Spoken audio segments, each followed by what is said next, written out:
भगवान की जब विशेष करुणा प्रकट होती है तब ऐसा अवसर प्राप्त होता है। आचार्यों ने कहा है कि जायमानं ही पुरुषम यम पश्येन् मधुसूदनः सात्विकस्तु विज्ञेयः स वै मोक्षार्थ चिंतकः। जब जीव मानव योनि में जन्म लेता है उस समय भगवान परम पुरुष पुरुषोत्तम अपनी कृपा दृष्टि से उस जीव को देख लेते हैं तो वही जीव आगे चल करके भगवदीय जन बनता है। उसी के अंदर भगवान के प्रति अनुराग उत्पन्न होता है। जायमानं हि पुरुषम यम पश्येन् मधुसूदनः सात्विकस्तु विज्ञेयः स वै मोक्षार्थ चिंतकः। वही मोक्ष का चिंतन करता है, उसी के अंदर मोक्ष प्राप्त करने की, भगवत प्राप्ति की लालसा उत्पन्न होती। इसीलिए आचार्यों ने कहा है कि भगवान को प्राप्त करना कठिन नहीं है। भगवान तो इस दुनिया में अनादिकाल से अनंत अनंत जीवों को प्राप्त हुए। कितने भक्तों को भगवान मिले, सूर को मिले, कबीर को मिले, रहीम को मिले, रसखान को मिले, मीरा को मिले, भगवान श्री रामानुजाचार्य को मिले, निम्बारकाचार्य को मिले, मध्वाचार्य को मिले, सभी महापुरुषों को भगवत प्राप्ति भई। भगवान तो करोड़ों जीवों को प्राप्त हुए, अनंत जीवों को। तो भगवान को प्राप्त करना कठिन नहीं है, भगवत प्राप्ति कठिन नहीं है। तो कठिन क्या है? कहते हैं कि भगवान को पाने की सच्ची लालसा उत्पन्न होना कठिन। भगवान को पाना कठिन नहीं है, भगवान को प्राप्त करने की ये लालसा उत्पन्न हो ये कठिन। भगवत प्राप्ति की लालसा उत्पन्न हो, ये लौल्य उत्पन्न हो जाए तो भगवान की प्राप्ति दुर्लभ नहीं है। भगवान तो बड़े सुलभ हैं। भगवान तो अपने भक्तों को अपने आप को ही दे देते हैं। विक्रीणीते च स्वात्मानं भक्तेभ्यो भक्तवत्सलः। भक्तवत्सल भगवान तो अपने आप को अपने भक्तों के अधीन कर देते हैं। लेकिन भगवान को प्राप्त करने की लालसा उत्पन्न हो, ये कब होगा? बोले भगवान की जब कृपा दृष्टि होगी, ऐसी सात्विकता उत्पन्न होगी, तभी ऐसी लालसा उत्पन्न होगी। और इसका एक बड़ा सुंदर क्रम है। हमारे आचार्यों ने वर्णन किया कि एक क्रम से चलते हुए हम भगवान के चरणों तक कैसे पहुंचते हैं। दो पद्यों में हमारे आचार्यों ने अनुसंधान किया। आज भी वैष्णव लोग उन दो पद्यों का अनुसंधान करते हैं प्रतिदिन प्रातः काल।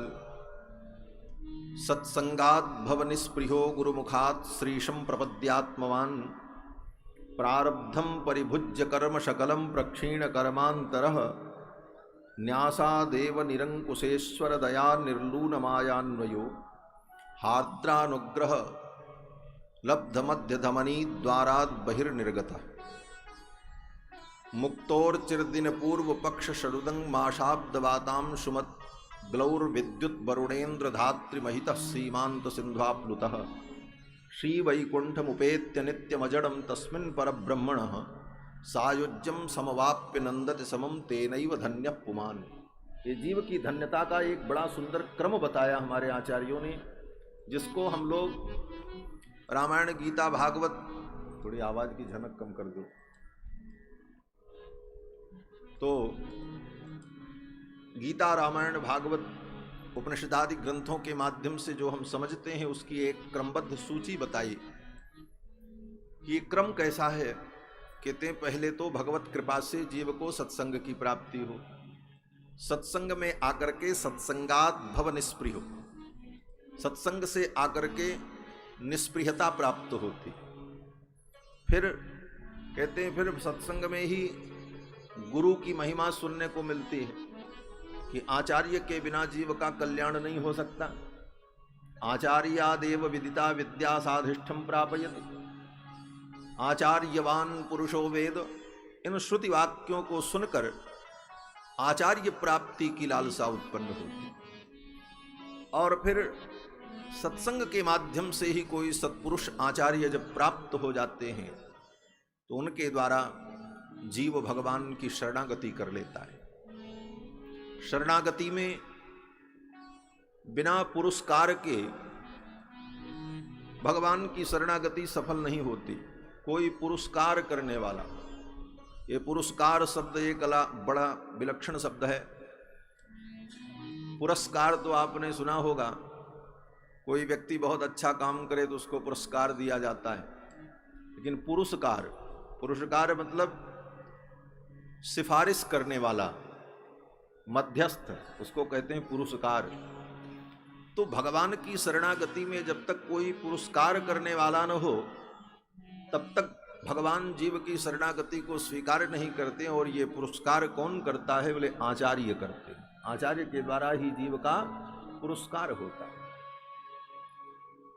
इस प्रकार से जब जीव आचार्य के द्वारा भगवान की शरणागति करता है, मंत्र प्राप्त करके, पंच संस्कार संपन्न होकर के, तापः पुंड्रम तथा नाम मंत्रो यागश्च पंचमः अमी ही पंच संस्कारा परम एकांति हेतवे। और पंच संस्कार संपन्न होकर जब भगवान की शरणागति कर लेता है तो शरणागति करने से उसके समस्त संचित जो पाप हैं उनको भगवान नष्ट कर देते हैं, क्योंकि भगवान की प्रतिज्ञा है अहम त्वा सर्व पापेभ्यो मोक्षयिष्यामि मा शुचः। संचित पापों को भगवान नष्ट कर देते। और पुण्य, बोले जो संचित पुण्य है उसको भगवान उसके संबंधियों के, प्रियजनों के खाते में ट्रांसफर कर देते हैं। ऐसा उपनिषद में कहा गया। और उसके सुकृत को उसके परिजन भोगते हैं, दुष्कृत भगवान नष्ट कर देते हैं, क्योंकि दुष्कृत तो कोई भोगेगा नहीं, ये तो संसार का नियम। आप बहुत अच्छा काम करो, आपके ऊपर सरकार प्रसन्न हो जाए, बोले आपको हम 10 लाख रुपए का पुरस्कार देते हैं, तो आप अगर कह दो कि भाई हमारा ये 10 लाख रुपए गरीब लोगों में बांट दिया जाए, तो वो बांट दिया जाएगा, ताली बज जाएगी, आपको सम्मान बहुमान मिल जाएगा, वो आपका पुरस्कार बट जाएगा। लेकिन आपसे कोई गलती हो गई और आपको 10,000 का जुर्माना लग गया, 10 लाख का जुर्माना लग गया, बोले ये बांट दिया जाए, दूसरे लोग भुगतान कर दे, बोले नहीं ये तो आपको ही करना पड़ेगा। पुण्य कर्म तो बांटा जा सकता है लेकिन पाप को कोई नहीं बांटता, इसलिए भगवान कहते हैं पाप तो कोई लेगा नहीं, तो हमको ही उसका हिसाब करना पड़ेगा। इसलिए भगवान कहते हैं अहम त्वा सर्व पापेभ्यो मोक्षयिष्यामि, मैं तुम्हारे पापों को नष्ट कर दूंगा और पुण्य तुम्हारे सुकृत को मैं दूसरों को दे करके तुम्हें कर्म बंधन से मुक्त कर दूंगा। इसके बाद भी जो प्रारब्ध कर्म है वो बचा रह जाता है। प्रारब्धम परिभुज्य कर्म शकलम प्रक्षीण कर्मांतर, प्रारब्ध को भोगना पड़ता है। इसलिए बड़े बड़े ज्ञानियों को भी अपना प्रारब्ध कर्म भोगना पड़ता है। प्रारब्ध का मतलब प्रारब्ध वो कर्म है जिन कर्मों का भोग आरंभ हो चुका है, जिन कर्मों के आधार पर ये जीवन मिला वो प्रारब्ध कर्म, और उसका भोग प्रारंभ हो गया है, इसलिए उस प्रारब्ध कर्म को तो भोगना ही पड़ता है। प्रारब्धम परिभुज्य कर्म शकलम प्रक्षीण कर्मांतरः। अब ये अलग बात है कि भगवान शरणागत के प्रारब्ध के भी कुछ अंश को समाप्त कर देते हैं। श्री वेदांत देशिक स्वामी जी महाराज अधिकार संग्रह ग्रंथ में इस विषय पर विचार करते हैं तो कहते हैं प्रारब्धेतर पूर्व पापम अखिलम प्रामादिकम चोत्तरम। शरणागति कर लेने के बाद, भगवत भक्ति आ जाने के बाद, भगवत आश्रित हो जाने के बाद, प्रारब्धेतर पूर्व पापम अखिलम, प्रारब्ध से इतर जो पूर्व पाप है उसको तो भगवान मिटा देते। फिर कहते हैं भगवान और भी करुणा करते हैं, क्या बोले प्रामादिकम चोत्तरम, शरणागति करने के बाद प्रमाद से अगर कोई पाप हो गया उत्तर काल में तो उसको भी भगवान मिटा देते। प्रामादिकम चोत्तरम न्यासेन क्षपयन अनभ्युपगतम प्रारब्ध खंडंचनः। और प्रारब्ध में भी जो अनभ्युपगत प्रारब्ध है, जो प्रारब्ध अभी आया नहीं है, आने वाला है, ऐसे प्रारब्ध को भी भगवान मिटा देते हैं, संक्षेप कर देते हैं। इसके बाद बोले इसके बाद भी अगर वो जीव बुद्धिपूर्वक पाप करता है तब, तो कहते हैं अगर बुद्धिपूर्वक भी वो पाप करता है, उसके द्वारा पाप कर्म बन जाते हैं, तो उन पाप कर्मों का भगवान इसी जीवन में प्रायश्चित करा करके उसको शुद्ध पवित्र करके स्वीकार कर लेते हैं, त्याग नहीं करते। नमे भक्त प्रणश्यति, ये भगवान की करुणा है। तो प्रारब्धेतर पूर्व पाप मखिलम प्रामादिकम चोत्तरम न्यासे न क्षपयन अनभ्युपगतम प्रारब्ध खंडंचन। तो प्रारब्ध को भोग करके जब जीवन समाप्त होता है, प्रारब्धम परिभुज्य कर्म शकलम प्रक्षीण कर्मांतर न्यासादेव निरंकुशेश्वर दया निर्लून माया। भगवान के अनुग्रह से वो माया मुक्त होकर जब प्रयाण करता है, उस आत्मा का उत्क्रमण होता है। वेदांत में कहते हैं उत्क्रांत गत्या गति नाम। जब जीव का उत्क्रमण होता है, उस समय हृदय के अंदर विराजमान अंतर्यामी परमात्मा उस जीवात्मा को लेकर के सुषुम्ना नाड़ी के माध्यम से निकल जाते हैं। मध्यलब्ध धमनी द्वाराद बहिर्निर्गता। यह वैष्णवों के लिए एक विशेष प्रक्रिया भक्तों के लिए भगवान ने बनाई। योगियों के लिए तो अपने प्रयास से सुषुम्ना नाड़ी का भेदन करके जीव को निकलना पड़ता है, लेकिन शरणागत के लिए भगवान स्वयं उस जीव को लेकर के सूक्ष्म नाड़ी से निकल जाते हैं। और जब भगवान उस जीव को लेकर के चलते हैं तो रास्ते में अनेकानेक देवता उसका स्वागत करते हैं। मुक्तोर्चिर्दिन पूर्व पक्ष षडुदंग माशाब्द बाताम सुमत। उत्तरायण के देवता, महीने के देवता, पक्ष के देवता, दिन के देवता, ये सब देवता उसका समादर करते हैं, उसका सम्मान करते हैं। वरुणेन्द्र धात्री महिता, वरुण ब्रह्मा इत्यादि जितने लोक रास्ते में पड़ते हैं, लोकालोक में तत्त लोकों के अधीश्वर देवता उस जीवात्मा का विशेष सत्कार करते हैं कि आज ये मुक्त होकर के भगवान के यहाँ जा रहा। सीमांत सिंध्वाप्लुत, फिर भगवान उस जीवात्मा को लेकर के ब्रह्मांड की सीमा पर जो एक सिंधु है, नदी है, विरजा जिसको कहते हैं, विरजा नदी का दर्शन कराते हैं और फिर वह जीवात्मा विरजा में स्नान करता है। विरजा में स्नान करने पर उसके जो कुछ अवशेष वासनाएं यदि किंचित कहीं बची हैं वह भी समाप्त हो जाती हैं, और फिर विरजा में स्नान करते ही वह उस पार, विरजा नदी के उस पार जाकर के निकलता है तो सामने भगवान के दिव्य त्रिपाद विभूति का उसे साक्षात्कार होता है। वेदों में जिसे कहा त्रिपादूर्ध्व उदित पुरुष पादो सेहा भवत पुनः, वो भगवान की त्रिपाद विभूति, उस त्रिपाद विभूति का, वैकुंठ का, भगवान के दिव्य धाम का जीव को दर्शन होता है। श्री वैकुंठम उपेत्य नित्यम अजड़म। और वो वैकुंठ कैसा है? बोले वो जड़ नहीं है, अजड़ है। वैकुंठ भगवान का जो है वो अजड़ है, जड़ नहीं है। संसार में तो ये सब जड़ है, ब्रह्मादिक लोक पर्यंत जो कुछ है सब जड़ है, लेकिन भगवान का धाम तो अजड़ है, दिव्य है, शुद्ध सत्वमय है। उस दिव्य वैकुंठ का दर्शन जब करता है, प्रवेश करता है, तो वह त्रिपाद विभूति अनंत, जिसकी कोई सीमा नहीं, उस त्रिपाद विभूति में वैकुंठ के 96 करोड़ पार्षद उस जीवात्मा को दिव्य विमान में बैठाकर अनेकानेक मंगलाशासन करते हुए, भगवान का गुणानुवाद सुनाते हुए, उस जीवात्मा को पूरे वैकुंठ का भ्रमण कराते हुए भगवान के दिव्य महामणि मंडप में लेकर के पहुंचते। भगवान के दिव्य महामणि मंडप में भगवान शेष भोग पर, शेष पर्यंक पर श्री भू नीलादि सहितम, भगवती श्रीदेवी भूदेवी नीला देवी के सहित, अपने परिकरों के सहित भगवान विराजमान रहे। भगवान के उस दिव्य स्वरूप को देखकर, भगवान के मंजुल मुखारविंद को देखकर वह जीवात्मा परम आनंद का अनुभव करता है और बार बार भगवान को साष्टांग प्रणाम करता है। पुनश्च भूयोपि नमो नमस्ते।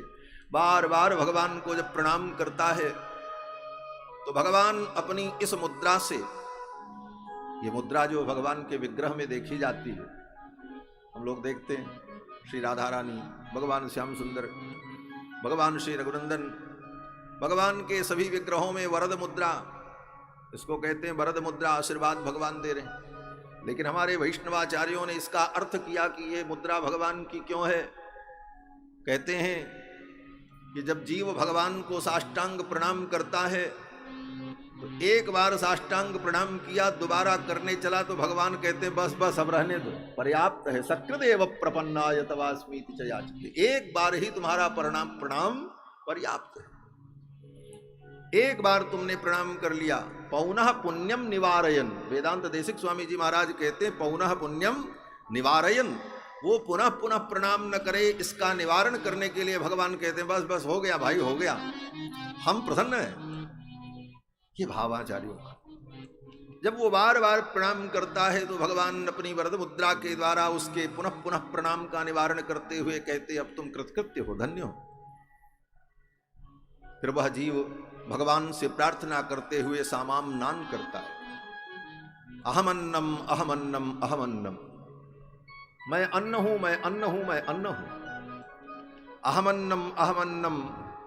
तो भगवान उसका उत्तर देते हैं अहम अन्नादः, अगर तुम अन्न हो तो मैं अन्नाद हूं, तुम्हारे जैसे जीव का भोक्ता हूं, तुम मेरे भोग्य हो, तुम मेरे शेष हो, मैं तुम्हारा शेषी हूं। शेषित्व संबंध निबोधनायते, यह शेषित्व संबंध, शेष शेषित्व संबंध का बोध उसे दृढ़ हो जाता है और फिर अनंत काल तक वह जीवात्मा भगवान के सन्निधि में रहकर भगवान का दिव्य अनंत आनंद अनुभव करता रहता है। यही जीवात्मा की धन्यता है। यहां तक पहुंचने का एक सुंदर क्रम जो आचार्यों ने बताया, इस क्रम में हम आगे बढ़ते हैं तो सबसे पहले सत्संग से ही प्रारंभ होता है। सत्संगात् भवन स्पृह, जीवन में हमें सत्संग मिले तो फिर आगे सब कुछ प्राप्त हो जाता है। गति कीरति मति भूति भलाई, जहाँ जब जतन जहां जेहि पाई, सो जानब सत्संग प्रभाऊ, लोकहु वेद न आन उपाऊ। दूसरा कोई उपाय। बड़ा ही मंगलमय वातावरण श्री धाम वृंदावन में, ठाकुर जी के दिव्य धाम में हम सभी लोग भगवान की इस दिव्य लीला का चिंतन कर रहे हैं। कल के प्रसंग में हम सभी लोगों ने ये अनुभव किया, भगवान श्री कपिल ने अपनी माँ को सांख्य शास्त्र का, भक्ति के सिद्धांत का वर्णन सुनाया। योग आध्यात्मिक पुंसाम मतो निश्रेयसाय में अत्यंतो परतिर्यत्र दुःखस्य च सुखस्य च। योग की प्राप्ति हो जाने पर जीव के दुख और सुख की आत्यंतिक निवृत्ति हो जाती है। दुख सुख की आत्यंतिक निवृत्ति रूप जो मोक्ष है उसकी प्राप्ति होती है उसे। लेकिन ये योग कब प्राप्त होगा? कहते हैं कि हम जब संसार की निस्सारता का अनुभव करते रहेंगे, बार बार विचार करते रहेंगे, तो धीरे धीरे हमारे अंदर वैराग्य दृढ़ होगा और भगवान के चरणों का अनुराग उत्पन्न होगा। और ये तभी संभव है जब संतों की प्राप्ति हो, सत्संग की प्राप्ति हो, कुसंग का त्याग हो और सुसंग की प्राप्ति हो। क्योंकि कुसंग व्यक्ति के पतन का कारण है। प्रसंगमजरम पाशम आत्मनः कवयो विदुः। कुसंग ही वो ऐसा बंधन है जो जीव को दुर्गति की ओर ले जाता है। और कुसंग छूटकर सुसंग प्राप्त हो जाए, सएव साधु सुकृतो तो मोक्ष द्वारम अपावृतम। साधुओं का संग मोक्ष का द्वार है, यहीं से मोक्ष का द्वार खुलता है। संतों का संग प्राप्त हो जाए, सच्चे संत हमें मिल जाए। लेकिन सच्चे संतों का मिलना भी बड़ा कठिन है। संत विशुद्ध मिलई पर तेहि, राम कृपा कर चितवहि जेहि। भगवान की जब कृपा होती है, भगवान ही कृपा दृष्टि डालते हैं, तब उसे विशुद्ध भगवदीय जन संत की प्राप्ति होती है। संत का लक्षण क्या है? कपिल भगवान कहते हैं, तितिक्षव कारुणिका सुहृद सर्वदेहिनाम, अजात शत्रवः शांता साधव साधुभूषणा। तितिक्षव, जिसके जीवन में तितिक्षा हो, त्याग हो, दुख सहन करने की क्षमता हो, त्यक्तुम इच्छा, संसार के भौतिक भोगों को त्यागने की दृढ़ इच्छा शक्ति हो, ऐसा तितिक्षु, तितिक्षवः कारुणिकाः, जिसके अंदर करुणा हो। सुहृद सर्वदेहिनाम, जो समस्त देहधारियों के प्रति सुहृद भाव रखता हो, सबका सुहृद हो। अजात शत्रवः, जो अजात शत्रु हो, जो किसी को अपना शत्रु न माने, न किसी से उसकी शत्रुता हो। साधवः साधु भूषणाः, ऐसे साधु साधु समाज के भूषण हैं।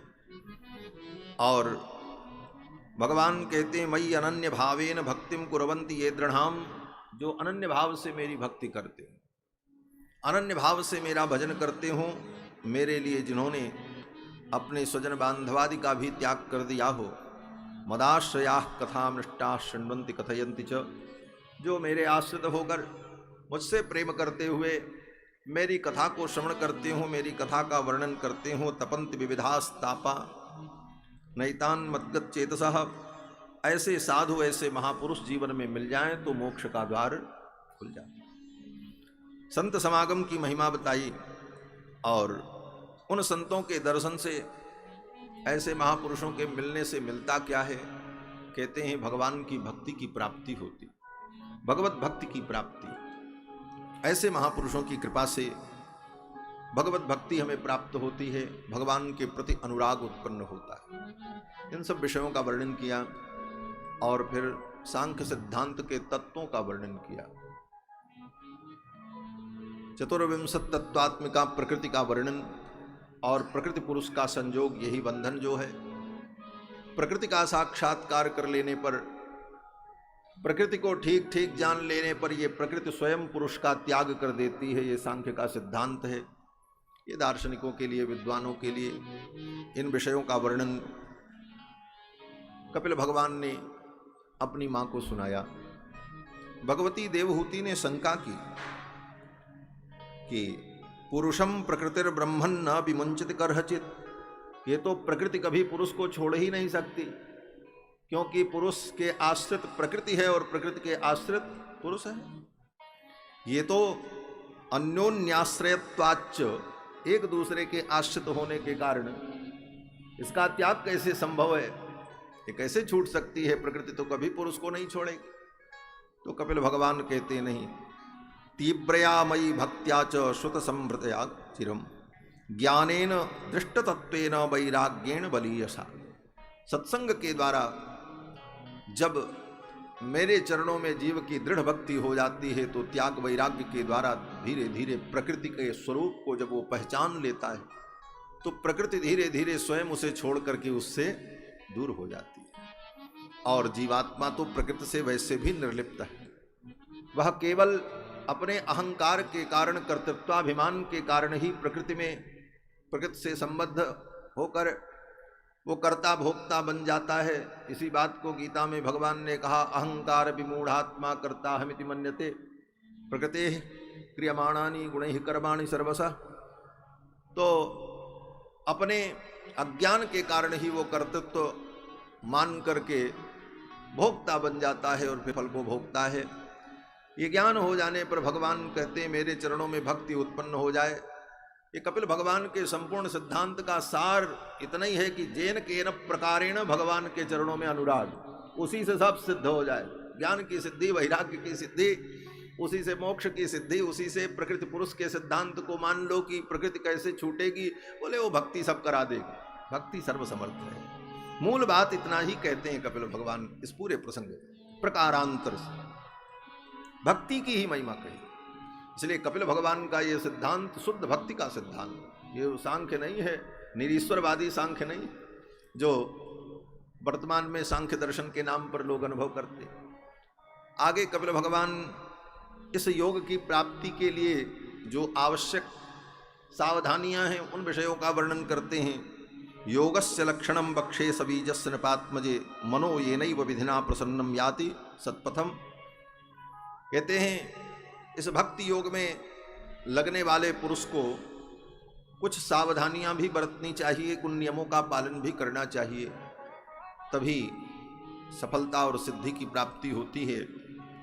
उन नियमों का संकेत करते हुए कहते हैं स्वधर्माचरणम शक्त्या विधर्माच्च निवर्तनम दैवाल्लब्धेन संतोषः आत्मवित् चरणार्चनम। स्वधर्माचरणम शक्त्या, अपनी शक्ति के अनुकूल अपने स्वधर्म का आचरण व्यक्ति को करना चाहिए। ये पहला उपदेश, ये पहली सावधानी है।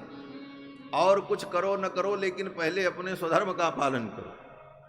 बोले पूरा पूरा हम स्वधर्म का पालन नहीं कर पाएंगे। कहते हैं शक्तियां जितनी शक्ति हो उतना करो, लेकिन अपने स्वधर्म का पालन करो। स्वधर्म क्या है?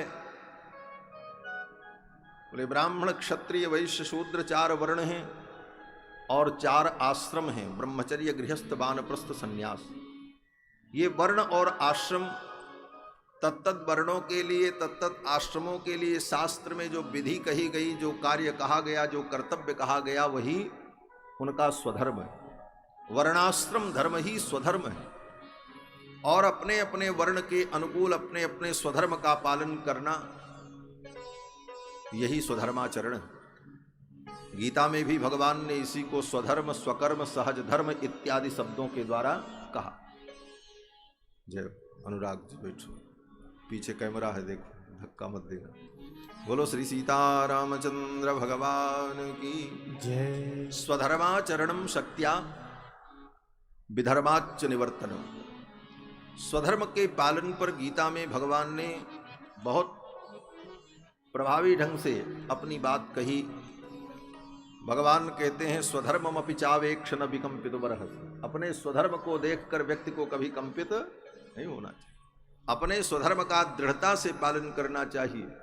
अपने स्वधर्म में मर जाना अच्छा है, लेकिन दूसरे के धर्म का अनुसरण नहीं करना। स्वधर्मे निधनम श्रेयः परधर्मो भयावह। दूसरे का धर्म भयावह। स्वधर्म की इतनी महिमा, और मूलतः विचार करो तो पूरी गीता स्वधर्म का ही निरूपण कर। बातें और भी हैं, लेकिन उद्देश्य स्वधर्म में निष्ठा उत्पन्न करना। आखिर अर्जुन के साथ यही तो समस्या थी। अर्जुन अपने स्वधर्म को छोड़ करके भाग रहा था। लोग कहते हैं गीता पढ़ने वाला व्यक्ति सन्यासी बन जाता है। लेकिन गीता पढ़ने वाला व्यक्ति सन्यासी नहीं बन जाता। गीता पढ़ने वाला व्यक्ति स्वधर्मनिष्ठ हो जाता है।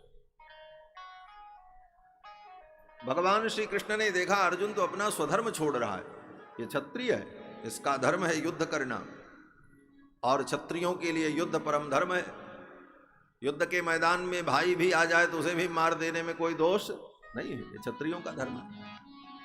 और ये अपने धर्म को अधर्म समझ रहा है। अर्जुन को यही भ्रम हुआ कि हम इन वीरों को मारेंगे तो मुझे अधर्म लगेगा, पाप लगेगा, और इनको मारने के बाद जो राज्य मिलेगा, इन अपने स्वजनों के वध से, इनके रक्त से रंजित राज्य को, भोग को लेकर के मैं क्या करूंगा? भुंजीय भोगान रुधिर प्रदिग्धान। तो ये पाप मैं नहीं करूंगा। तो जब अपने धर्म को ही व्यक्ति अधर्म समझने लग जाए, ये भ्रम की बड़ी भयानक स्थिति ये अर्जुन के साथ थी। ऐसी स्थिति में भगवान ने अर्जुन को समझाया। अर्जुन से पूछा, भाई क्या करोगे तुम? तुम्हारे पास तो एक गांव भी नहीं है, 1 बीघे खेत भी नहीं है, और राज्य के लिए तुम युद्ध करना नहीं चाहते, तो तुम्हारी जीविका क्या होगी? कैसे जियोगे? पेट कैसे भरेगा? दाल रोटी कैसे चलेगी? अर्जुन ने कहा हम कुछ और कर लेंगे। बोले क्या करोगे? अर्जुन ने कहा महाराज जंगल में चले जाएंगे, कंदमूल फल खाएंगे, भिक्षा मांग करके जीवन यापन कर लेंगे, लेकिन ये लड़ाई हम नहीं करेंगे। भगवान ने कहा ये तो ब्राह्मणों के धर्म को अपना धर्म समझ रहा है। ये कंदमूल फलादि का सेवन करके, भिक्षाचरण करके जीवन यापन कर लेना, ये ब्राह्मण का धर्म है, क्षत्रिय का धर्म नहीं। क्षत्रिय का धर्म नहीं है। और ये अपने धर्म को अधर्म समझ रहा है, और इसके लिए जो ब्राह्मण का धर्म अधर्म है, परधर्मो भयावह, उसको ये धर्म समझ रहा है। तो जब व्यक्ति धर्म को अधर्म समझ ले और अधर्म को धर्म मान ले, ये भ्रम की जो भयानक स्थिति है, ऐसी स्थिति में भगवान ने अर्जुन को गीता का उपदेश किया, विविध प्रकार से समझाया। अंत में अर्जुन को सब कुछ समझ में आया, और वही अर्जुन तैयार हो गए। अर्जुन ने कहा करिष्ये वचनं तव, अब आप जो कहोगे वो मैं करूंगा। भगवान ने कहा मां मनुस्मर युद्ध च, मेरा स्मरण करो, युद्ध करो, बस तुम अपना कर्तव्य करो। तो कहने का भाव कि अपने स्वधर्म का पालन ये बहुत अनिवार्य है। स्वधर्म को त्याग करके भगवान की भक्ति भी की जाए तो भक्ति सफल नहीं होती। भगवान की भक्ति आती ही नहीं है। हाँ, लक्ष्मण जी ने भगवान से पूछा, प्रभु आपकी भक्ति मिलती कैसे? आपकी भक्ति को प्राप्त करने का उपाय क्या है? तो भगवान श्री राम ने बड़ा सुंदर क्रम बताया। प्रथमहि विप्र चरण अति प्रीति, प्रथमहि विप्र चरण अति प्रीति, निज निज कर्म सुरति श्रुति नीति, निज निज कर्म निरत श्रुति नीति, तेहि कर फल पुनि विषय विरागा, तेहि कर फल पुनि विषय विरागा, तब मम धर्म उपज अनुरागा, तब मम धर्म उपज अनुरागा, प्रथमहि विप्र चरण अति प्रीति, प्रथमहि विप्र चरण अति प्रीति, प्रथमहि विप्र चरण। भगवान कहते हैं पहले तो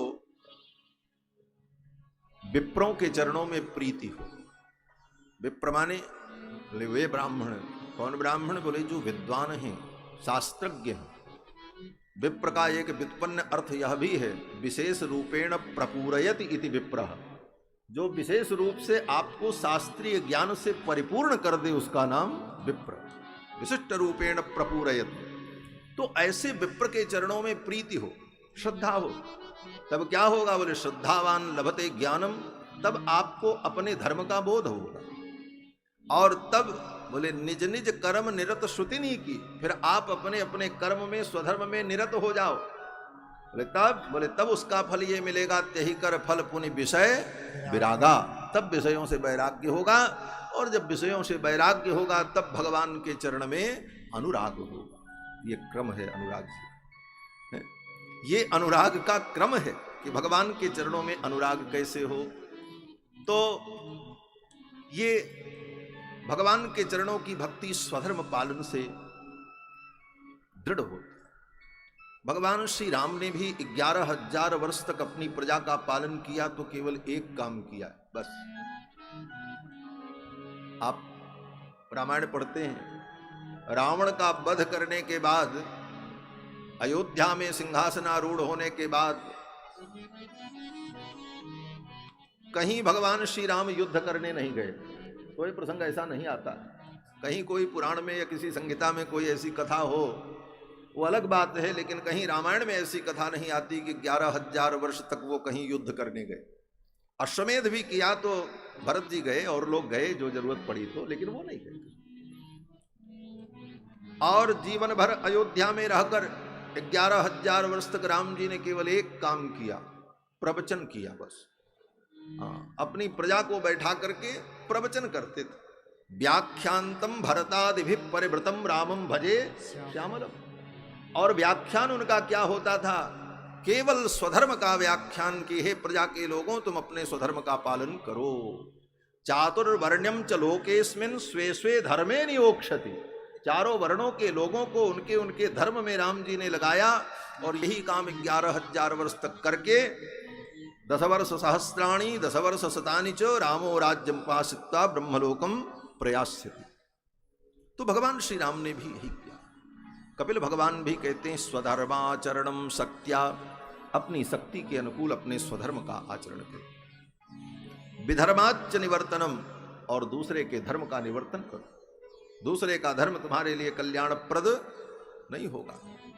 तुम्हारा अपना धर्म जो है वो थोड़ा भी होगा तो तुम्हारा कल्याण कर देगा। स्वल्पमप्यस्य धर्मस्य त्रायते महतो भयात्। लेकिन दूसरे के धर्म का तुमने पूर्ण पालन किया, वो तुम्हारा कल्याण नहीं करेगा। विधर्माच निवर्तनम दैवाल्लब्धेन संतोष आत्मविचरणार्चनम।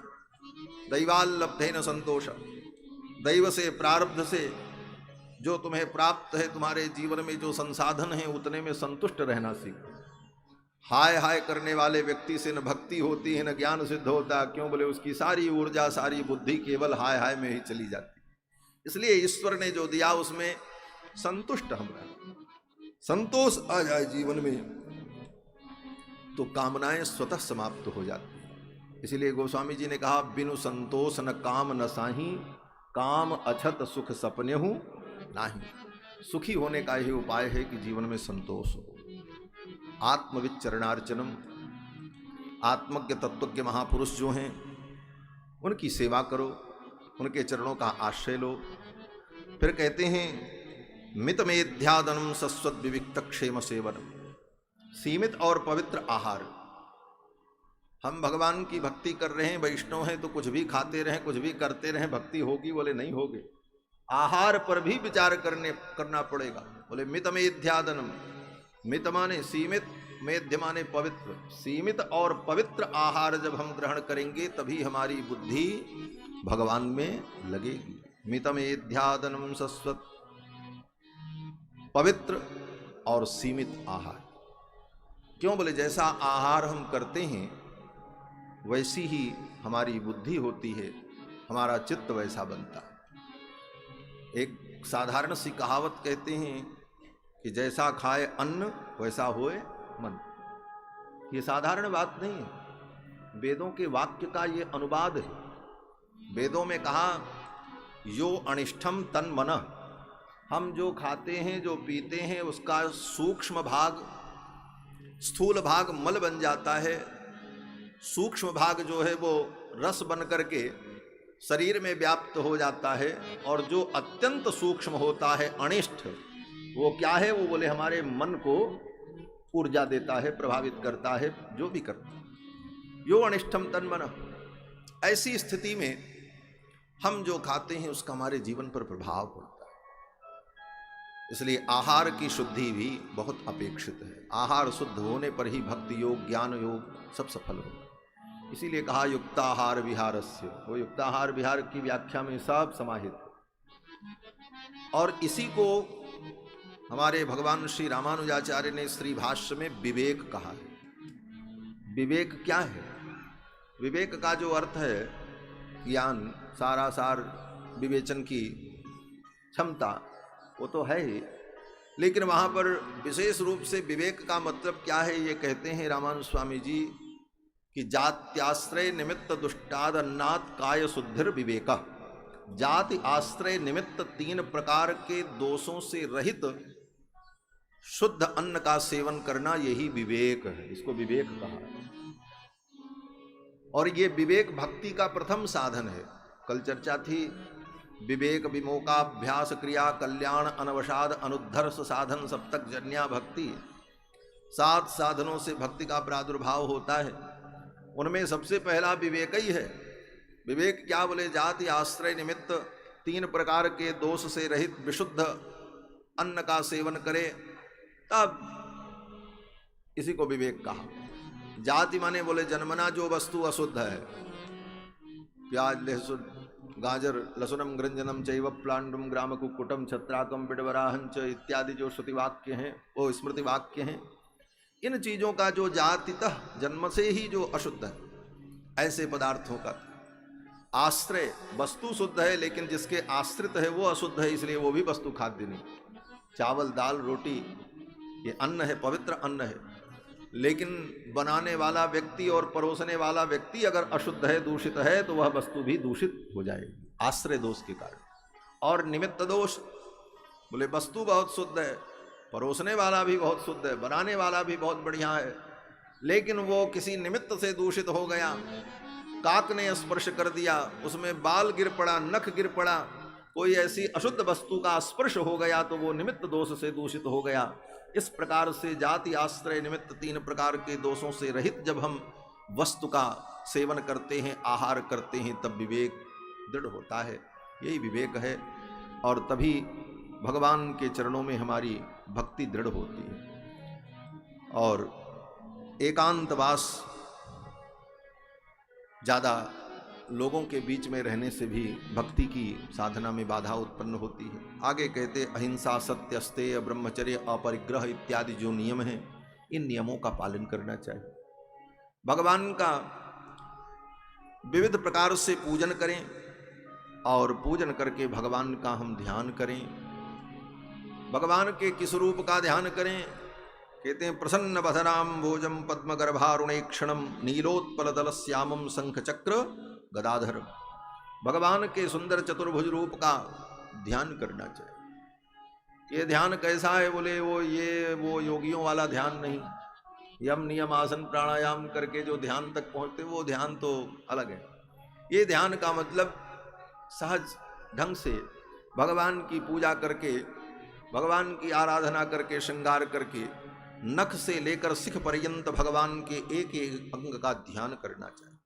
आगे सब वर्णन करते हैं। भगवान के दोनों जंघाओं चरण का ध्यान करना, ध्याये चिरम भगवत चरणारविंदम जानुद्वयम, फिर दोनों जंघाओं का ध्यान करना, फिर भगवान के उरु का ध्यान करना, नाभि ह्रदम, भगवान की जो नाभि है उसका ध्यान करना कि ब्रह्मा जी यहीं से उत्पन्न हुए। इस प्रकार एक एक अंग का चिंतन करना, वक्ष भक्ष का चिंतन करना, भगवान के कंठ का चिंतन करना, बाहुश्च मंदर गिरेहे, भगवान की जो भुजाएं हैं उन भुजाओं का चिंतन करना, फिर भगवान के एक एक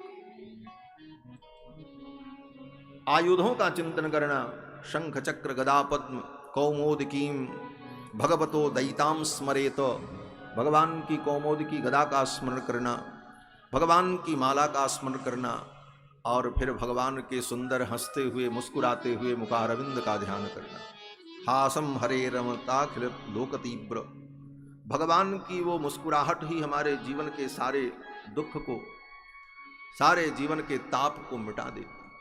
आंख बंद करके चिंतन करे भगवान के एक एक रूप का। भगवान के चरणारविंद कितने सुंदर है। नख से लेकर शिख पर्यंत और शिख से लेकर नख पर्यंत ध्यान करने की विधि। भगवान के मस्तक पर करोड़ों करोड़ों ब्रह्मांड के स्वामित्व को सूचित करने वाला दिव्य किरीट मुकुट शोभायमान हो रहा है।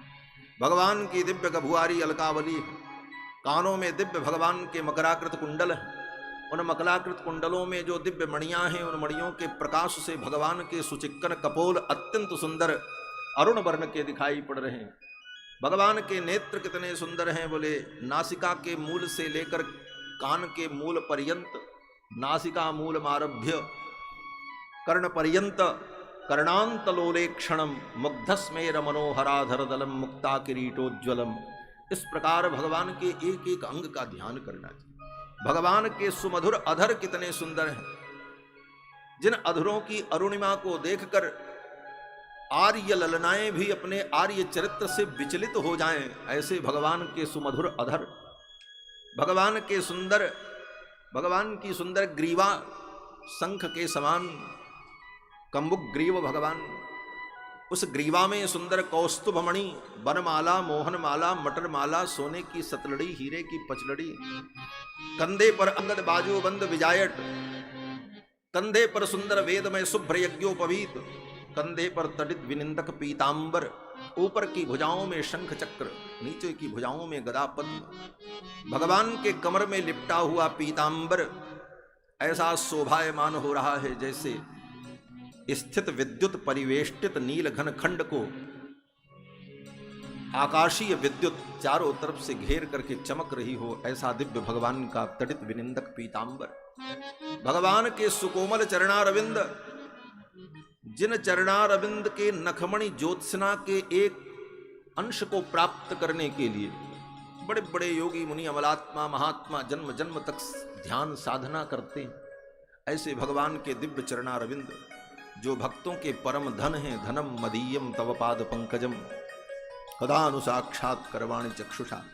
इस प्रकार भगवान के स्वरूप का दिव्य ध्यान करना चाहिए। यही ध्यान, ये भावना ही हमारे अंतःकरण को पवित्र करके, निर्मल बना करके, सारे मल को धोकर उस परम चिदघन तत्व का साक्षात्कार करा देती है। ये बड़ी सरल प्रक्रिया है। श्री गोस्वामी जी महाराज कहते हैं, रघुबर भगति बारी छालित चित। ये भगवान की भक्ति से जब चित्त छालित हो जाए, रघुबर भगति बारी छालित चित, तो बिन प्रयास ही सूझे तुलसीदास कह चित विलास जग बूझत बूझत बूझे। जिस तत्व को बूझते बूझते वेदांती ज्ञानी कितना द्राविण प्राणायाम कर डालते हैं, इसीलिए भक्तों ने कहा, निगम बनेषु नितांत खेद खिन्ना विचनुत वल्लवी नाम भवनेषु। अरे वेदांत के पंडितों, वेदांत में, उपनिषद में उस ब्रह्म को ढूंढते ढूंढते थक गए, उस प्रक्रिया से वहां तक नहीं पहुंच पाए, तो आओ एक सरल प्रक्रिया बता दे। बोले क्या? ले आ जाओ वृंदावन में, यहां भगवान का नाम लेकर गुणगान करके नृत्य करो, भगवान की लीलाओं को श्रवण करो, और देखो यहां गोविंद को, उस पर ब्रह्म परमात्मा को, वेद वेद्य परमात्मा को यशोदा रानी ने अपने उलूखल में बांध दिया, बधा पड़ा है, उलूखले ने बद्धा। तो ये भक्तों की एक सरल परिपाटी है उस चिद विलास तत्व को जानने के लिए, अनुभव करने के लिए। इसके बाद श्री कपिल भगवान ने अपनी मां को जीव के गति का वर्णन करके सुनाया। ये जीव संसार में आते हैं, पाप कर्म करते हैं, फिर पाप कर्म को करके, पुण्य कर्म को करके, तत्त कर्मों के अनुकूल स्वर्ग आदि लोकों में जाकर के अपने कर्मों के फल को भोगते हैं, और फिर संसार में उनका पुनः आना होता है। फिर भगवान की जब कृपा होती है तो 84 लाख योनियों में भ्रमण करने के बाद मानव जीवन उन्हें फिर कभी मिलता। कबहु की करी करुणा नर देहि। जब भगवान कभी करुणा करते हैं तो जीव को मानव जीवन मिलता है। दुर्लभम मानुषम जन्म तदप्यध्रुवमर्थदम। और इस प्रकार वो जीवात्मा जब मानव योनि में आता है तो पिता के तेज में समाहित होकर गर्भाधान के माध्यम से स्त्री के उदर में प्रवेश करता है। स्त्रिया प्रविष्ट उदरम पुंसो रेतः कणाश्रय। और गर्भ में जाकर रजवीर्य के एकीकृत होने पर वह कललम त्वेकरात्रेण पंचरात्रेण बुदबुद। एक रात्रि में कलल, 5 रात्रि में बुदबुद। दशाहेन तो करकंधु, 10 दिन में बेर फल के बराबर। पेशचंडम वात तत्परम, और 1 महीने में वो अंडे के बराबर। और दूसरे महीने में मासेन तु शिरोद्वाभ्याम, दूसरे महीने में उसी पिंड में सिर का निर्माण, फिर अंगों का विकास। इस प्रकार धीरे धीरे वो जीव वो भ्रूण विकास करता है। चतुर्भिर्धातव सप्त पंचभिक्षुत्रिभव। चौथे महीने में उसके शरीर में समस्त प्रकार की धातु, 7 धातुओं का प्राकट्य हो जाता है। 5वें महीने में उसे भूख प्यास लगने लगती है। षड्भिर जरायुना बीतः। 6वें महीने में वो जरायु से आपेष्टित हो जाता है और मां के दक्षिण कोख में वो हिलने डुलने लगता है। इस प्रकार कुक्षौ भ्राम्यति दक्षिणे। और धीरे धीरे जब 9 महीना पूर्ण हो जाता है, उस बालक के जन्म का समय आता है। कहते हैं उस गर्भ में पड़ा हुआ वो जीव गर्भस्थ कृमि कीटों के द्वारा वो दुख पाता है, उसे कीड़े काटते हैं। अत्यंत सुकुमार होने के कारण उन कीड़ों के काटने पर वह मूर्छित हो जाता है।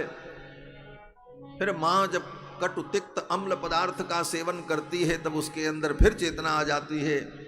इस प्रकार उस मूत्र के गर्त में, मलमूत्र के गर्त में वो जीवात्मा पड़ा हुआ तड़पता रहता अंधकार में, वहां प्रकाश भी नहीं होता। जन्म का समय जब आता है तो उस जन्म के कुछ क्षण पूर्व उसको अपने 100 जन्मों की बातें याद आ जाती। तत्र लब्ध स्मृतिर्दैवात् कर्म जन्म शतोद्भवम। 100 जन्मों के कर्म उसे याद आ जाते हैं। हमने पिछले जन्मों में क्या क्या कर्म किए, उनका क्या क्या फल हमें मिला। और फिर स्मरण दीर्घ मनुच्छ्वासम सर्म किम नाम विंदते। फिर वो सोचता हा हंत, हमारा तो कभी कल्याण नहीं होगा।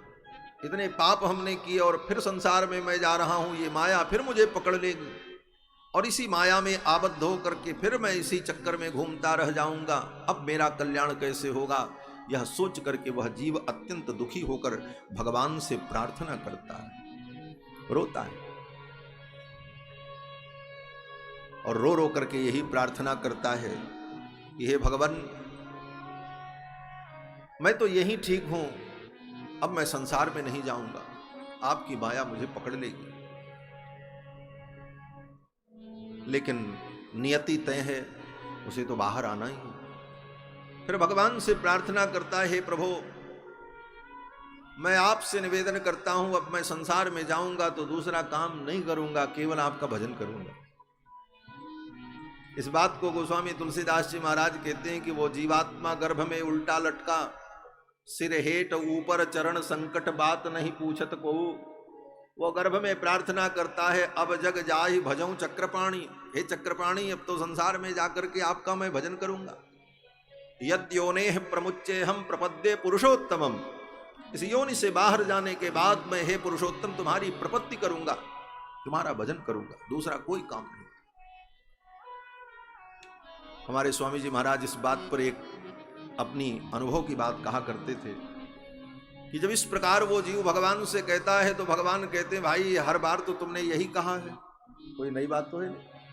अनेक बार मैंने तुमको मानव जीवन दिया और हर बार तुमने यही वादा किया और जाकर के वादा खिलाफी करते रहे।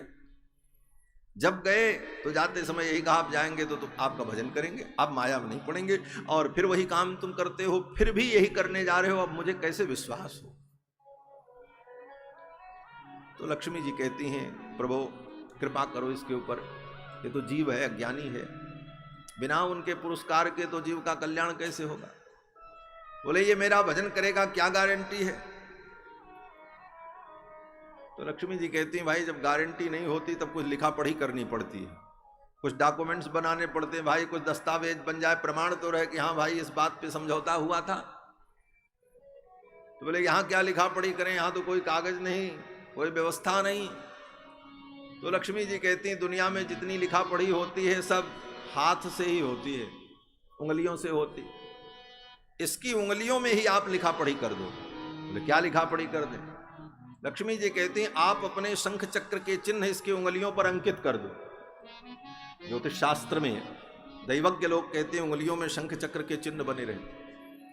लक्ष्मी जी कहती हैं, अपने शंख चक्र की मोहर लगा दो। इसीलिए देखो मानव जोनि में जब जीव आता है तो उसकी उंगलियों पे शंख चक्र ही बना रहता है, बाकी किसी देवता के आयुध नहीं रहते, अंकुश पास वज्र कोई चिन्ह नहीं, केवल शंख चक्र, क्योंकि हम चक्रपाणी के अंश हैं। मवैवांशो जीवलोके जीवभूत सनातना, शंख चक्र के ही चिन्ह बने रहते। ये प्रतिज्ञा कराई तो भगवान ने कहा ठीक है हम शंख चक्र के चिन्ह बना देते हैं। ये जीव जाएगा तो इसे स्मरण होगा कि हम चक्रपाणी से कोई प्रतिज्ञा करके आए हैं। क्या प्रतिज्ञा। बोले अब संसार चक्र में हम नहीं पड़ेंगे, ये प्रतिज्ञा की है। बोले इस प्रतिज्ञा का ज्ञान उसे कैसे होगा, कौन बताएगा। बोले जब बड़ा होगा तो गुरुजन कहेंगे प्रातः काल उठ करके सबसे पहला काम करो कि अपना हाथ देखो। क्या देखें, इस हाथ में क्या है। बोले कराग्रे वसते लक्ष्मी कर मध्य सरस्वती। कराग्र के भाग में, कर के अग्र भाग में लक्ष्मी जी का चिंतन करो। भगवती महालक्ष्मी ने भगवान से कह करके ये चिन्ह तुम्हें दिलाए थे और उसके पीछे जो बातें थी उन बातों का तुम स्मरण करो कि मैं भगवान का दास हूं। दास भूता स्वतः सर्वे ह्यात्मन परमात्मन। जो श्रुति कहती है कि ये जीव दास भूत परमात्मा का है स्वतः। ये बात अलग है कि दीक्षा संस्कार होने के बाद गुरुजी दासांत नाम देते हैं, दासांत नाम कहते हैं ना, पंच संस्कार में तापः पुण्यम तथा नाम। लेकिन जीव पधारो से बोलो श्री सीतारामचंद्र भगवान की जय। हे गोपाल राधा कृष्ण गोविंद गोविंद।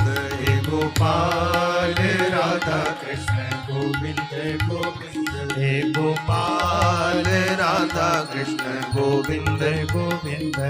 गोपाल राधा कृष्ण गोविंद गोविंद। कृष्ण गोविंद।